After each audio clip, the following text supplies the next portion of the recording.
난 1년 동안 뿌리고 가정을 위해서나 또 여러분들의 사업체를 위해서나 교회를 위해서나 이웃을 위해서 뿌린 귀한 열매가 아름답게 열매 맺는 그런 귀한 기간이 되어지기를 바라고, 오늘 그 귀한 열매를 받는 하나님 앞에 감사와 찬송이 넘치는 귀한 예배가 되시기를 주님의 이름으로 축원합니다. 아멘.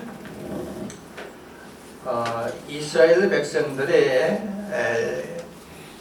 절기의 역사를 보면은 큰 세 가지 절기를 우리가 생각할 수가 있는데, 하나는 유월절이고 하나는 오순절이고 하나는 초막절입니다. 유월절은 여러분들이 아시는 바와 마찬가지로 이스라엘 백성들이 우리 민족이 8.15 해방과 같이 민족의 해방, 그들이 구원함을 받는 그런 하나의 놀라운 구원의 역사를 이룬 그런 절기를 우리가 유월절이라고 그렇게 이해를 하고 있습니다. 그 다음에 오순절은 유월절에서부터 50번째에 오는 날, 그래서 오순절입니다. 근데 그 오순절은 대개 절기를 봐서 5월, 6월 밀과 보리를 추수하는 그런 계절에 가까운 절기인 동시에 출애굽기의 말씀 가운데 너희는 맥추절을 지키라. 하나님께서 너희들에게 허락하신 땅에 들어와서 너희 손으로 뿌린 그런 씨가 열매 맺은 처음 열매를 여러분들이 하나님 앞에 드려야 된다 하는 그런 말씀으로 출애굽기는 맥추절의 의미를 말씀하고 있습니다. 또 초막절의 의미는 그들이 광야에서 나와서 40년을 방황할 때에 하나님께서 불기둥과 구름기둥으로 만나와 메추라기로 생수로 저들을 돌보시고 인도하신 40년 동안의 역사 가운데에서 그들은 잊을 수가 없어서 그들이 가나안 땅에 들어와서 나무로 또는 이 나무 잎으로 초막을 만들어 가지고 그들이 한 주일 동안 그들 조상들이 40년 동안 경험한 내용을 다시 그 초막을 들어서 짓고 들어가서 기억하는 그 조상들의 40년의 역사를 한번 되돌아보는 그런 시기를 초막절이라고 우리가 말합니다. 오늘 우리가 여기서 맥추절을 7월 첫 주일에 지키는 것은 5월, 6월에 추수를 다 끝내고 그 다음에 제 후반기에 들어가는 첫 주가 되는 7월 첫 주일에 맥추절을 지키자. 그렇게 해서 7월 첫 주일에 맥추절을 지키게 된 겁니다. 저는 오늘 이 맥추절을 지키는 여러분들에게 있어서 여러분은 밀을 심거나 여러분들은 여기에 보리를 심거나 그런 심은 것이 아무것도 없습니다.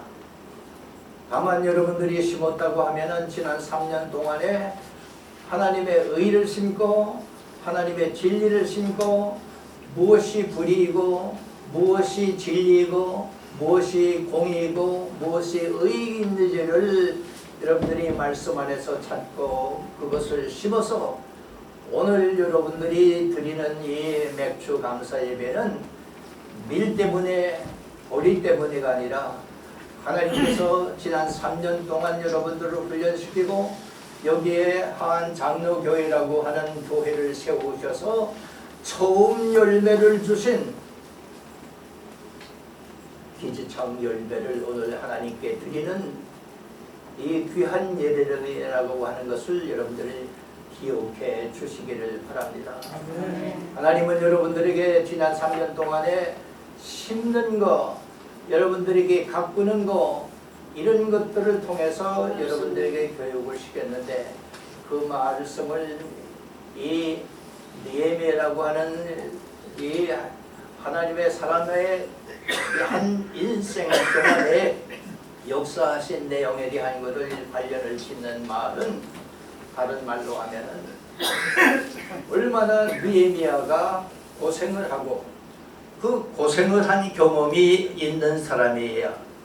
아프고 고통스럽고 아픈 그런 진리의 말씀이 불의에 의해서 짓밟히는 그런 고통을 경험한 사람만이 하나님의 의를 위해서 헌신하고 몸바치고 생명까지 바치는 그런 하나의 큰 역사가 이루어진다고 하는 것을 우리는 느헤미야의 사건을 통해서 배울 수가 있다고 하는 그런 말씀입니다.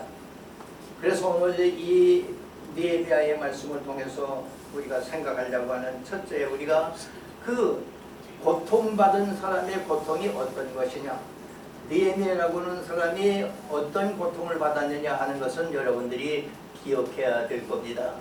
여러분들이 구약을 배우시고 신약을 배우시면서 성서 가운데에서 많은 인물들을 배웠는데 그 인물 가운데서 느헤미야만큼 많은 은사를 가진, 느헤미야만큼 지도자로서 가장 뛰어난 그런 고통받으면서 그 고통을 정말 민족과 역사를 위해 하나님의 거룩한 성을 재건하는 일을 위해서 쓰임받은 내용이 어떤 것이냐 하는 것을 우리가 생각하려고 하는 겁니다.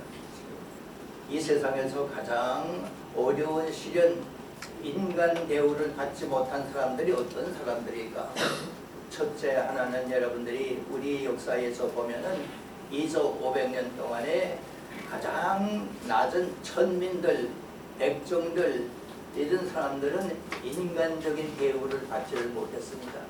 어린아이들도 그 백정들이나 천민들을 향해서 야! 그러면은 그 백정들과 천민들은 어린아이들에게 예 아가씨, 예 아가씨, 아씨 이러면서 존대를 해야 되는, 사회적으로 국가의 호적도 없는 그런 시민으로 존대받는 사람들입니다. 여러분들이 그들 사는 가운데서 우리 언더우드 선교사님과 관계되는 사람 가운데 하나의 박씨라고 하는 그런 백정이 서울에 살았습니다.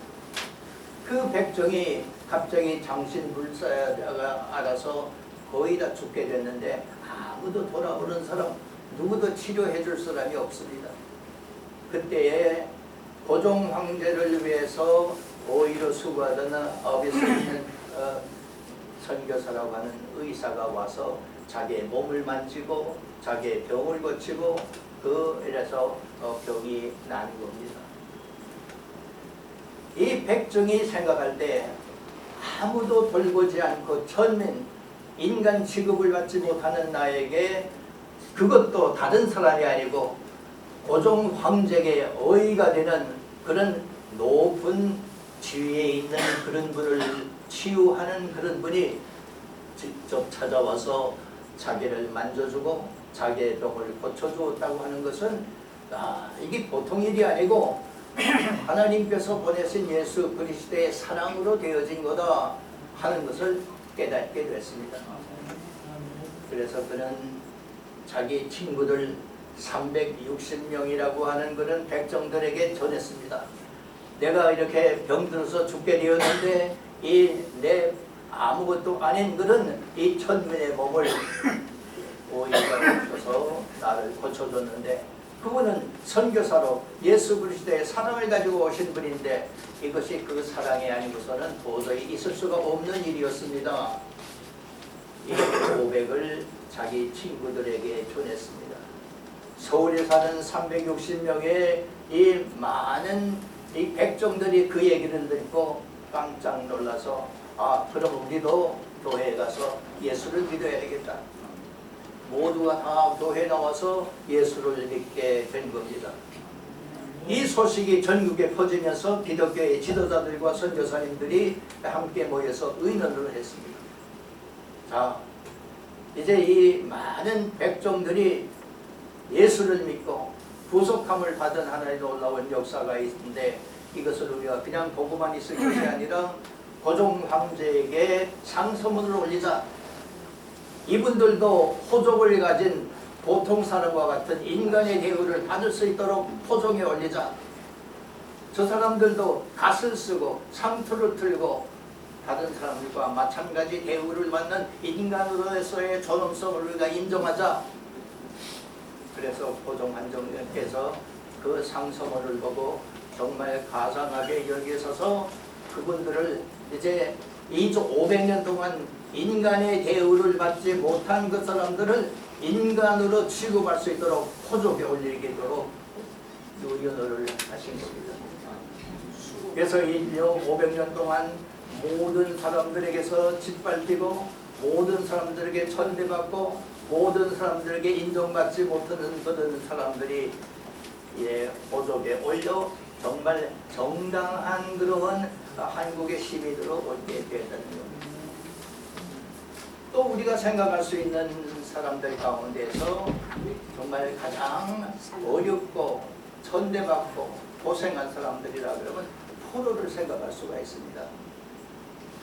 여러분들이 2차 대전 이후에 많은 영화를 보셨겠지만 저는 한 가지 기억나는 영화가 화이강의 달이라고 하는 그런 영화입니다.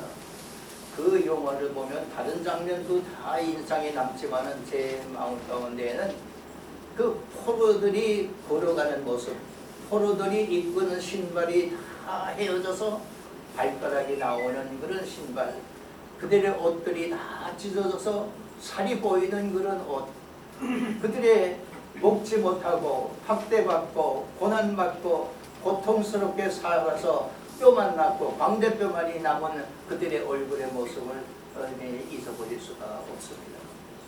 그것이 포로들의 생활인데 그 포로의 생활 가운데에서 절망, 전쟁이라고 하는 것은 내가 너를 죽여야 내가 살고 나를 살기 위해서는 너를 죽여야 된다고 하는 살벌한 그런 소망이 없는 전쟁터에서 잡혀가는 그런 포로의 생활이 어떤 거냐.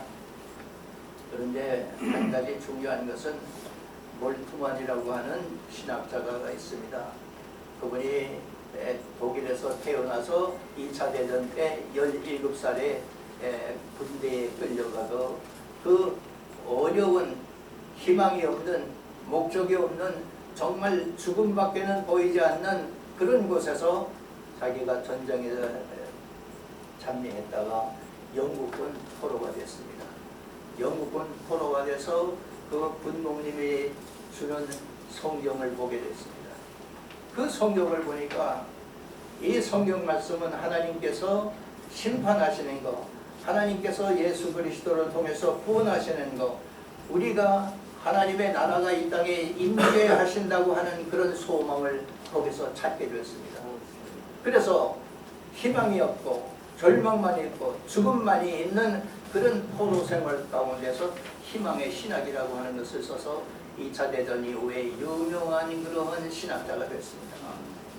다시 말하면 기독교라고 하는 이 우리의 종교는 절망적인 상황 가운데 죽음을 이기고 거기서 부활하신 예수 그리스도가 우리 하나님의 나라를 이 땅에 이룩하시는 하나의 미래의 소망이 있기 때문에 기독교는 기독교의 산 역사로 모든 사람들이 희망을 가지고 살고 있습니다.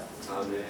다시 말하면 우리가 과거에 아무리 아름다운 그런 과거의 역사가 있다고 할지라도 오늘이 아무리 아름다운 그런 삶을 산다고 할지라도 그것이 미래가 없는, 미래가 보이지 않는 그런 삶이라고 하면은 그런 과거, 그런 현대는 별로 의미가 없습니다. 하나님께서는 예수 그리스도를 통해서 이 세상에 하나님의 나라를 약속하시고 심판주로 오신다고 하는 미래에 대한 약속을 우리에게 보여주셨기 때문에 우리는 오늘이 별로 의미가 없더라도 과거가 얼마나 의미가 우리에게 없던다고 할지라도 우리는 미래를 가진 사람들이기 때문에 오늘 너희는 성령을 받고 예루살렘과 유다와 사마리아와 땅끝까지 이르러서 내 증인되라.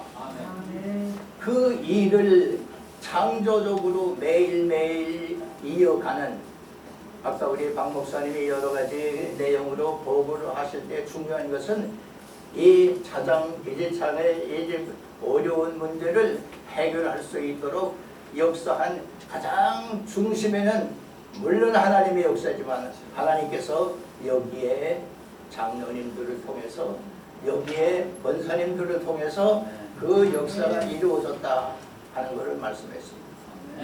그 말은 저는 그 말씀을 드리면서 다른 생각이 뭐 중요한 것이 있는 뭔가 하면은 그 장로님들, 그 권사님들 쫓겨난 사람들입니다. 제명 처분당한 사람들입니다. 중세에서 봤다고 하면은 출교당한 사람은 신앙적으로 이미 그건 낙후된 사람. 저 사람들은 기독교인이 아니고 기독교인이 아니라고 출교를 당하면 사회적으로 인정을 받지 못하는 사람들입니다.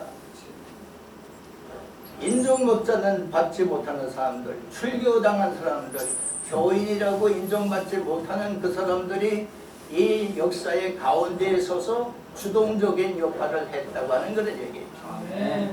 하나님의 역사라고 하는 것은 변두리의 사람들, 약한 사람들, 나그네 사람들, 힘없는 사람들을 세워서 하나님의 거룩한 뜻을, 하나님의 의로움을, 하나님의 공의를 실천하는 것이 하나님의 역사요. 성서가 우리에게 보여주는 말씀의 중요한 핵심적인 내용인 것을 볼 수가 있습니다. 아멘.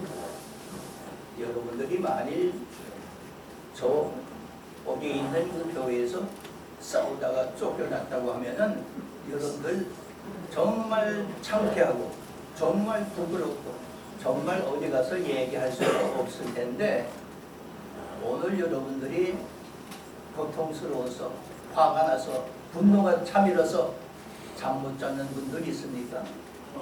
오히려 여러분들은 더 당당해졌고 여러분들은 더 힘이 좋고 여러분들은 희망찬 그런 삶을 살고 자랑스럽게 생각하고 오히려 여러분들은 이 고통받은 제명처분을 받은 신앙적으로 너희는 출교해서 교인이 아니라고 했던 그러한 아픔이 아니라 오히려 여러분들에게 오늘 하나님께서는 새로운 역사를 위해서 주신 하나의 큰 사명을 위해서 여러분들에게 주신 하나의 큰 교훈의 기회였다고 하는 것을 저는 확실히 믿습니다. 만일 하나님이 여러분들을 제명처분하도록 쫓겨나지 않았다면 여러분들은 오늘 어디에서 무엇을 하고 있을 것 같습니까?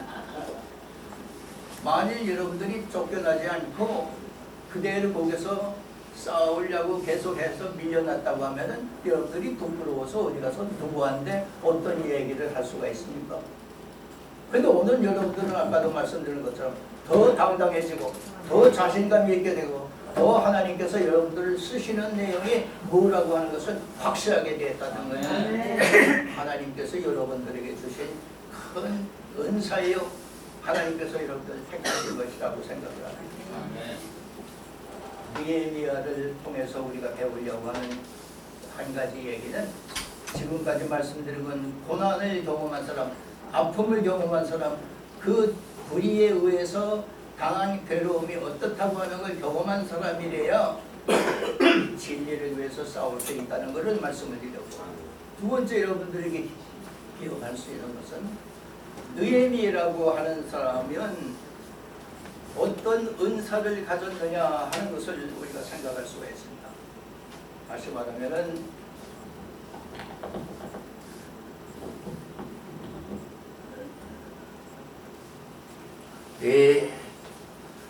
느헤미야가 어떤 사람이냐 하는 것은 여러분들이 느헤미야를 통해서 오늘 또 우리 여기에 내 성경 말씀의 본문을 통해서도 알 수가 있지만은 이스라엘 백성이 르호보암과 여로보암 당시에 남과 북으로 갈라졌습니다. 그런데 북은 아스리아에 의해서 포로가 되어 남쪽은 바벨론에 의해서 멸망을 하고 포로가 됐습니다. 그런데 한 가지 차이가 있는 것은 북쪽의 아스리아 사람들은 잡혀가서도 하나님의 백성인지 하나님의 백성의 정체성이 무엇인지 어떻게 살아야 되는 건지 이스라엘 민족의 고유한 문화와 전통이 무엇인지를 다 잊어버리고 그냥 살았습니다. 그런데 남쪽의 유대 사람들은 포로로 잡혀갔지만은 바벨론에 가서 강가에서 울면서 그 감독자들이 야 너희 고향의 노래 한번 불러봐. 우리가 어째 이방에서 하나님의 노래를 부를 수 있을까? 이 멸망의 바벨론아, 너희를 우리와 같이 정말 포로로 잡고 우리와 같이 너희들도 고통을 당하게 만드는 사람이 있다면 그 사람들은 정말 하나님께서 축복하시기를 원한다. 이런 저항 정신과 그런 민족을 사랑하는, 고향을 사랑하는 하나님의 백성다운 그런 자부심에 대한 것을 잊어버리지 않고 살았다는 얘기입니다. 그 가운데서 느헤미야가 나왔는데, 그 느헤미야는 여러분들 보면은 7장에 가서 보면은 바벨론 포로나 아수르의 포로를 통해서 돌아온 사람이 적어도 10,000명의 사람들이 돌아왔다고 그랬습니다. 그 10,000명의 사람들 가운데서 왜 느헤미야냐? 이것이 중요한 하나의 우리의 과제입니다. 그러면은 느헤미야는 정말 나라를 사랑하는 사람 가운데에서도 더 나라를 사랑하는 사람, 그 사람이 가지고 있는 많은 그런 은사를 통해서 정말 쓰임 받는데 하나님께서 귀하게 택하셨다고 하는 것을 우리가 그 내용을 보면은 이해할 수가 있습니다. 처음 하나는 자기가 아닥사스 왕 1세가 통치할 때에 그는 술 맡은 관원으로 수산성에서 그는 높은 고관의 지위를 가지고 거기서 살고 있었습니다. 고향에서 온 형제 하나가 지금 남은 백성이 당하는 그런 능력과 배고픔과 굶주림, 저들이 정말 다 허물어진 그런 성 안에서 살고 있는 우리 민족의 상태가 얼마나 처참한지 아느냐. 그 이야기를 듣고 3일 동안 금식하면서 기도하는 그런 느헤미야의 내용을 여러분들이 볼 수가 있습니다. 그 내용은 술이 있기에 그 술을 가지고 아닥사스 왕에게 들어가서 술을 보냈을 때 아닥사스 왕은 느헤미야의 얼굴을 보면서 하는 말이, 내가 병기세가 없었는데 어떻게 내 얼굴에 그렇게 병색이 있느냐, 내 마음에 어떤 고민이 있는데 나한테 얘기를 해봐라. 자신 있게 자기의 얘기를 털어놓습니다. 사실은 우리의 고향이 이렇게 처참하게 지금 능력을 받고 우리의 고향의 사람들이 이렇게 굶주리고 있고 우리의 고향의 성곽은 다 무너져서 성의 그런 문들은 불에 타서 전부 파괴된 상태에 내 조국이 이렇게 지리멸렬하게 되어 있습니다. 나를 보내서 이것을 재건하게 해주십시오. 그때 왕에게 얘기한다는 얘기는, 이거는 다시 말하면 당신과 같은 그런 강대한 나라들, 당신과 같은 그런 힘 있는 나라들, 당신과 같은 군대의 힘을 통해서 약소 국가를 무참하게 비찬 그런 우리 유대 나라도 그런 비참하게 그런 상처를 받은 나라의 하나입니다 하는 얘기하고 맡은 여자의 얘기예요. 근데 용기 있게 그런 얘기를 아닥사스 왕에게 얘기하고 그 얘기를 할 뿐만 아니라 나를 보내서 재건하게 하십시오. 근데 나를 보낼 때 그냥 나만 보내지 말고 나를 보호할 수 있는 군대와 거기에 조력자들을 보내시고 거기에 또 살림을 맡은 그런 장관에게 얘기해서 거기에 필요한 제목과 그 자료들을 같이 보내주고, 아닥사스 왕께서는 나에게 통행증을 만들어서 여기서부터 유대 땅까지 가는 동안에 무사히 통과할 수 있도록 통행증을 만들어 주십시오. 아멘.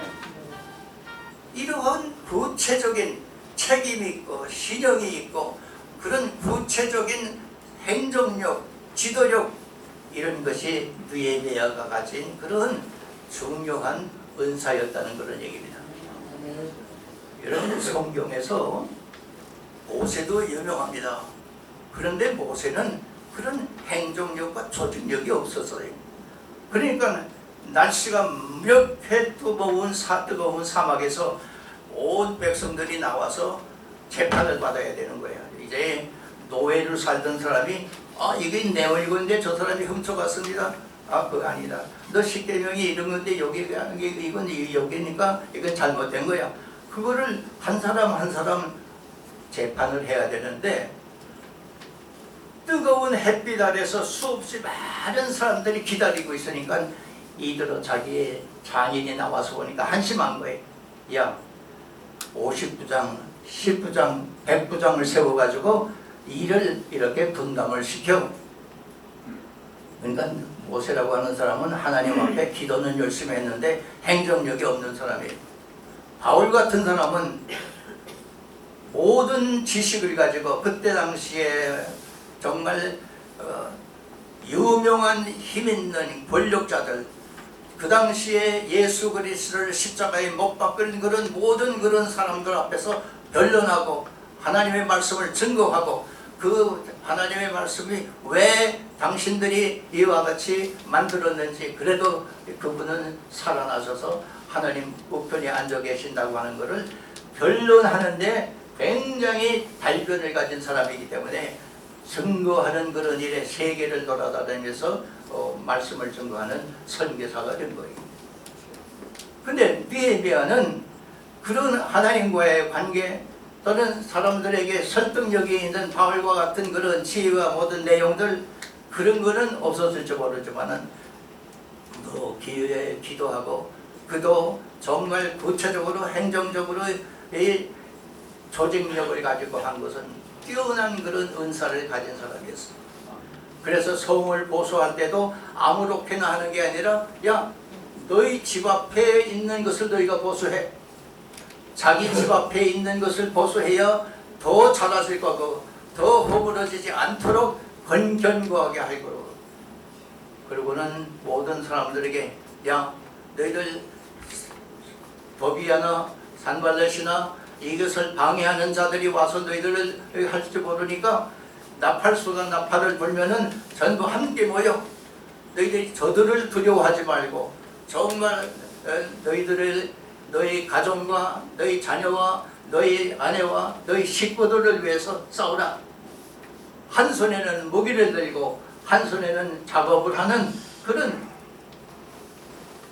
극단적인 상황 가운데서도 이를 처리해 나가는 그런 느헤미야의 조직력과 모든 위험에 대처하는 그런 내용들을 보면 얼마나 그가 지도자로서 은사를 많이 가졌느냐 하는 것을 볼 수가 있습니다.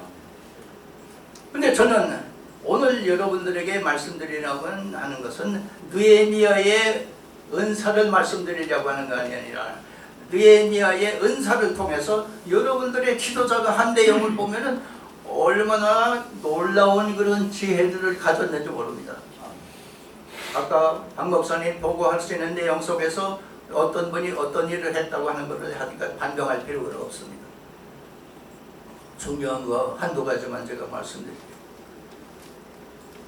몇십 년 동안 수학으로 과학공부 선생님 하던 권사님이 있는데, 이번 비지창 반대를 위해서 국토부가 만들어 놓은 그런 그 보고서, 그런 대평가서 이런 것 가운데서 경제적으로 또는 어떤 숫자를 통해서 보여지는 내용의 허위성이라고 하는 것을 그분이 수학적인 지식과 수학적인 통계를 통해서 다 지적을 해서 그것이 잘못됐다고 하는 것을 밝혀낸 거예요. 여러분들, 다윗이 물물의 떡을 가지고 골리앗을 넘어뜨렸는데 어떻게 다윗이라고 하는 조그마한 어린애가 골리앗이라고 하는 그때 당시에 가장 힘있는 장수를 넘어뜨릴 것이라고 어떻게 생각했습니까? 한장로교에 쫓겨난 사람들이 어떻게 국토부 사람들하고 싸울 거라고 어떻게 생각을 하겠습니까? 그런데 그러한 작은 지혜들이 하나하나 모이고 그 지혜를 통과하는 분이 어떤 분이냐? 저는 몇 주 전에 박철희 장로님하고 앉아가지고 박철희 장로님이 자기 인생의 얘기를 저한테 다 고백을 하면서 간증하는 그런 시간을 제가 가졌습니다. 그분이 6.25를 만나서부터 아버지가 세상 떠나고 어린 그 소년이 어머니와 누나와 세 식구가 남쪽으로 내리면서 당한 그 고생이라고 하는 것은 저도 많은 고생을 했지만 그렇게 비참하게 아픔을 당하고 고통을 당하는 그런 경험은 제가 그 얘기를 다 듣고 너무나 놀랐어요. 더구나 그 중에서는 있다고 우리 경고사님 나를 야단 칠지 모르겠지만 내가 이 얘기를 해야 되는 것은 경씨 집안에 의해서 많은 것을 뺏겨고 매도 맞고 쫓겨다니고 또 업신여김을 당하고 정말 그렇게 서러움을 당했는데 내가 그 얘기를 다 끝난 다음에 박 장로님 보고 물어봤어요. 그 제일 미운 경씨 집안의 부인하고 왜 결혼을 했습니까? 그랬더니 박 장로님이 하는 얘기가 원수 갚으려고요. 복수하려고요. 그래. 내가 깜짝 놀라서 이 장로님이 또 손에도 큰 난리를 치려는 거. 하는 얘기가 나도 하나의 짓밟히고 나도 고통을 받고 인간 대우를 받지 못한 그런 삶을 살았지만은 사람들 앞에다도 자신 있게 살 수 있는 일반 시민들 앞에 같이 당당하게 살 수 있는 사람이라는 걸 보여주고 싶었습니다. 그러는 거예요. 느헤미야가 어떤 사람입니까? 느헤미야가 왜 자기의 좋은 그런 아닥사스 왕의 그런 신하로 신임받는 그런 직업을 내어버리고 예루살렘까지 왔습니까? 자기가 당하고 자기 민족이 당하고 자기 나라가 당하고 자기 성곽이 다 개파되었을 때 이것을 재건해야 되겠다고 하는 그런 마음을 느헤미야가 가진 것처럼 많은 고통을 당한 사람, 아픔을 경험한 사람, 불의에 의해서 짓밟힘을 당한 사람만이 하나님의 진리와 하나님의 공의와 하나님의 의를 위해서 못맞춰 싸울 수 있는 그런 용기와 힘이 있다는 얘기. 넬슨 만델라라고 하는 남아공의 최초 흑인 대통령이 있습니다. 어떤 사람이 가서 물어봤어요. 왜 20년 동안 27번이나 감옥에 가면서 그렇게 고생을 했습니까? 그랬더니 그는 말하기를 나는 백인만을 위하는 나라, 흑인만을 위하는 나라를 원하지 않습니다. 나는 흑인과 백인 모두가 다 잘 사는 그런 나라가 되기 위해서 싸웠고 그 일을 위해서라면 내 목숨까지도 바칠 각오가 되어 있습니다. 여러분들이 하나님께서 주신 은사, 카리스마 그것은 하나님께서 주신 것이요 내 개인의 원해서 준 게 아니라는 얘기입니다. 그것은 하나님께서 여러분들에게 주셔서 여러분들이 하나님의 거룩한 뜻을 위해서 거룩한 일에 쓰임받기 위해서 여러분 개인에게 다 그런 것을 주셨습니다. 우리 유병욱 권사님은 기도하고 또 우리 이영선 권사님 또는 여기 백 권사님 또 우리 박 권사님 이런 분들이 한 가지 다 은사가 있어요. 기도하는 은사, 노래하는 은사. 우리 유명호 권사님은 친교 시간에 시래기 된장국을 아주 맛있게 끓였어요. 또 우리 이영수 권사님은 김치 배지찌개를 맛있게 만들었어요. 그거 만드는 것이 은사라는 얘기 아니라 그걸 만들어 교인들의 친교를 위해서 헌신하고 봉사하는 교회를 위해서 수고하는 그분들의 노력. 백 권사님은 버스를 탈 때 딱 타기 시작하면은 이승호 장로님하고 대담이 시작되는데 얼마나 재미있는 얘기가 그냥 교회 올 때까지 있는지. 교회 올 때 기쁘고 교회 올 때 근심과 걱정을 다 내려놓고 하나님 앞에 올 때 정말 기쁨으로 오는 그런 시간을 만들어 주신 거예요. 여러분 모두에게 하나님은 은사를 주셨습니다. 아멘. 그 은사를 통해서 여러분들이 하나님의 교회를 위해서 하나님의 역사를 위해서 이제 이 기지창의 열매라고 하는 이것이 다 끝난 것이 아니라 지금부터 시작하는 일이에요. 하나님은 이제 이 일을 통해서, 하나님이 이 한 장로교를 통해서 하나님은 이제 이 일을 처리한 귀한 거기에 그 은사들을 통해서 하나님의 놀라운 역사를 계속해 가시리라고 하고서는 저는 믿습니다. 그 일을 위해서 여러분들의 모든 그런 은사가 귀하게 쓰임받기를 주님의 이름으로 축원합니다. 아멘.